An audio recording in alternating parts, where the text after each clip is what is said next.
Today, I'm going to destroy a floating globe desk gadget I got off Amazon and use it to make my floating star map from Ahsoka. The first thing I do is I hollow out the model of the star map so that I can print it in 3D resin. Here I'm using 3D Builder. I'm bringing in the two pieces of the star map, and I'm not going to use the hollow feature, but what I'm going to do is create a sphere that fits inside both these pieces and then do a subtract. That will give me a hollow with an opening on each piece so that I can insert the magnet that's required to work with the electromagnet.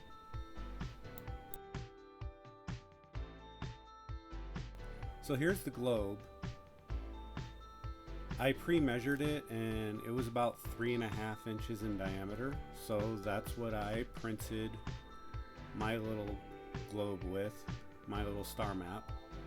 And you can see here's the two pieces. And I did a 2mm wall, which is really thin, and in fact in the seams you can see how thin it is with the light coming through. Now to get this to work, I need to get the magnet out of the globe. So, a couple minutes of banging and I get the magnet out.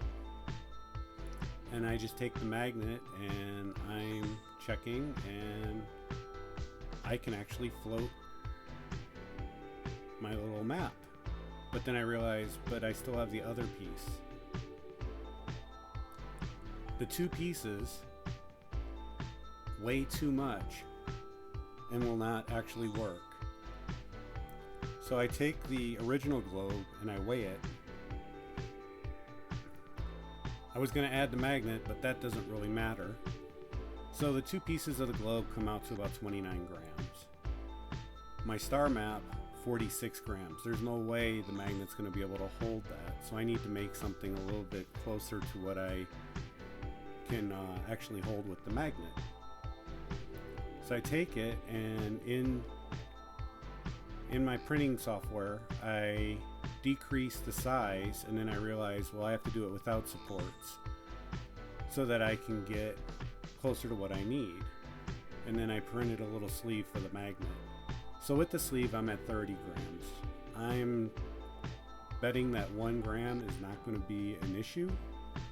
So with the sleeve and both pieces of the newly printed star map, everything seems to work fine.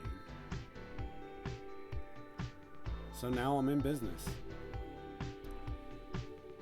So I glue the sleeve in place and I press the magnet in, and then I proceed to glue the two pieces together so that I can get it painted. Here I'm trying to figure out how I'm going to line it up and not glue my fingers. I didn't think that part through very well, but I got it glued together, and now glue doesn't add much weight, so it seems to be working fine again.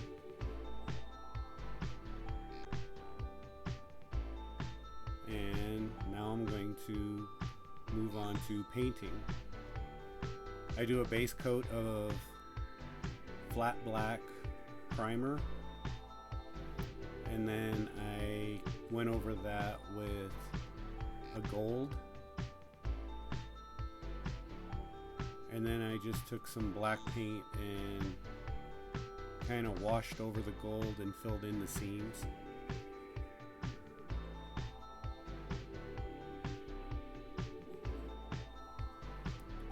At this point I'm getting pretty good at actually lining it up without needing the little tool that comes with it to get the globe in the right spot.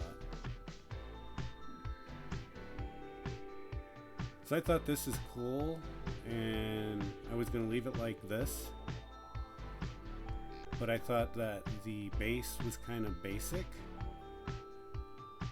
and I decided I was going to try to paint some letters like from the Ahsoka logo on it. After painting it, I was not happy. I did not think it looked good at all. So I decided to make my own base. But to make my own base, I need to get the guts out of this little piece of plastic here. The guts came out really easily, and even with everything out, I could actually line it up and test the float. So I get to making my base, and I'm going to make it out of 1-inch thick pink insulation foam. I'm hot gluing it together, not necessarily the right kind of glue for this, but Van Oaks Props used hot glue on a previous project and it worked well for him, so I figured if a professional can use it, I can too. Then I go to my go-to of using air dry foam clay and start to cover up the foam and give it this rock texture look. And I need a top, so I set out my hot knife and I cut out a piece that I'm going to turn into the top.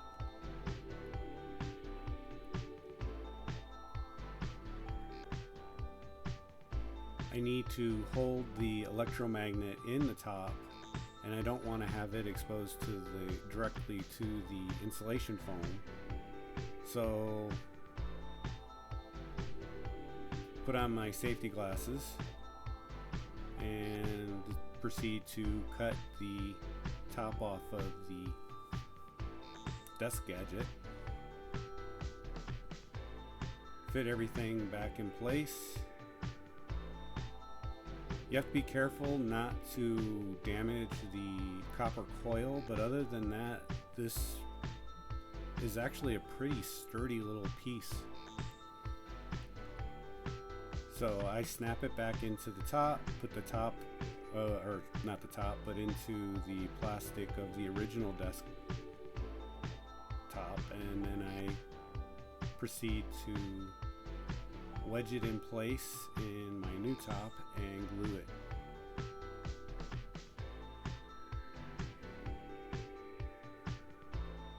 Again, just using Surebond hot glue.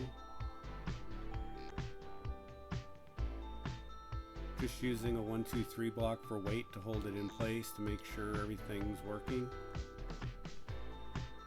One thing that I feared was that every step that I went, I would actually somehow damage it and it wouldn't work.